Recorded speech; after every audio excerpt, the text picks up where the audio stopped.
Hey guys, today I'm going to tell you how to remove phone number in Instagram. If you're using Instagram and you want to remove your Instagram phone number, so let's see how can you do that. You just have to simply open your Instagram app, and here just tap on your profile option in the bottom right, and then tap on three horizontal lines in the top right, and here just select account center, then select personal details option, and here you have to simply select contact info.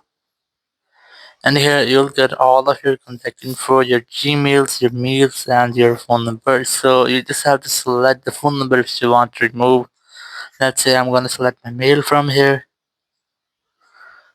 And here just tap on delete email address or delete your phone number which you want to delete, and then tap on delete option again. And your phone number or your mail will be deleted from your Instagram profile. So in this way, you can easily delete your Instagram profile's phone number. Thank you very much for watching the video. Until next video, bye bye.